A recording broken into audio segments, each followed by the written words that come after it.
Would you hurt a stranger if someone in a lab coat told you to? Or what if you started doubting what you see with your own eyes just because everyone else disagreed? Now, that might sound pretty out there, but the truth is, who you are often changes depending on who's watching. So we're gonna pull back the curtain and see how your culture, your group, and even the room you're in are secretly scripting your personality. See, this isn't about being fake, not at all. It's about these powerful, invisible forces that are constantly shaping our actions and, when you get right down to it, our very sense of self. We're about to dive into the fascinating psychology of the situation and how it really does write the story of who you are. All right, to kick things off, let's try a little thought experiment. Think of ourselves as actors. Every situation is a different stage, and on each one, we play a slightly different part. This all starts with something psychologists call a social role, and it's basically a set of behaviors that's defined by our shared cultural knowledge. It's kind of funny. We just know how a student or a parent or an employee is supposed to act. It's like we've all been handed the same script from day one. Now, what's really interesting about this is how obvious it seems, right? I mean, of course we act differently in these two settings. In a classroom, your social role is student. With your friends, maybe your role is the funny one or the good listener. You're still you, but the situation just pulls a different version of you to the surface. But here's the twist. When we see other people, for some reason, we often forget this simple fact. And that leads us to this classic mental shortcut we all use, called the fundamental attribution error. It's a fancy term, but the idea is actually super simple. We tend to believe other people do things because of who they are, their character, instead of the situation they're actually in. Oh man, and this quote just brilliantly illustrates the point, doesn't it? When someone else cuts us off in traffic, we immediately think, what a jerk. We blame their personality. But when we do the exact same thing, what's our excuse? Oh, I'm just in a hurry. We give ourselves the benefit of the doubt, we see the context of our own situation, but we almost never give that to other people.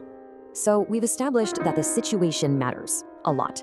But what happens when we zoom in on the people in that situation? Well, that's when we run into an even more powerful force, that silent, invisible pull of the crowd. It sounds like a plot from some dystopian movie, doesn't it? But classic and honestly pretty shocking psychology experiments have shown that many of us would. Because that desire to belong, it's one of the most powerful motivators we humans have. And here's the crucial point. Conformity isn't just simple peer pressure. We do it for two very specific reasons. First, there's the obvious one. We want to be liked and we want to fit in. But the second reason is a bit more subtle. We often believe the group has better information than we do. So we conform not just to be liked, but to be right. But this pressure has a very real and very dangerous dark side. Groupthink. This is what happens when the desire for harmony in a group becomes so strong that it just completely shuts down any critical thinking. People stop raising objections because they don't want to rock the boat. And this isn't just some minor workplace annoyance. It's been cited as a factor in major disasters, from the Challenger space shuttle explosion to the Bay of Pigs invasion. Okay, so beyond the pressure of the crowd, there's another even more direct influence: authority. From a young age, we're trained to listen to our parents, our teachers, our bosses. But how far can that actually go? I think most of us, if you asked us right now, would say absolutely not. No way. We trust our internal moral compass to never allow that. But the hard evidence from psychology suggests that when a legitimate authority figure gives an order, our personal sense of responsibility can kind of just fade away. The psychological definition of obedience is deceptively simple. It's just changing your behavior to please an authority figure or to avoid a bad outcome. This isn't about being persuaded or even agreeing, it's about pure compliance. And the power of this simple dynamic is one of the most shocking and consistently proven findings in the entire history of psychology.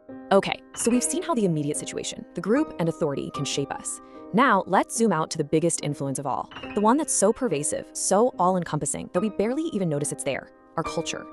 One of the biggest differences between cultures is where they place the self. In individualistic cultures, like in the United States, the focus is all about the I. But in collectivistic cultures, which are common in many parts of Asia, Africa, and Latin America, the focus is much more on the we. So in an individualistic culture, you're encouraged to be unique, to stand out, and to go after your own dreams. Success is often measured by what you personally have accomplished. In a collectivistic culture, though, it's pretty much the opposite. You're encouraged to put the needs of your family, your community, or your company first. Social harmony and fitting in are prized way above personal expression. Now, neither one is better or worse, but they provide fundamentally different scripts for how to live a life. And all of this brings us to one final big question. If so much of who we are is written by forces outside of our control, the roles we're assigned, the people we're with, the culture we're born into, does that mean there's no single real you? Or perhaps the real you isn't a single character at all, but the author, a constantly adapting being, shaped by the world, but with the power to just maybe pick up the pen and write a few of the most crucial lines of your own story.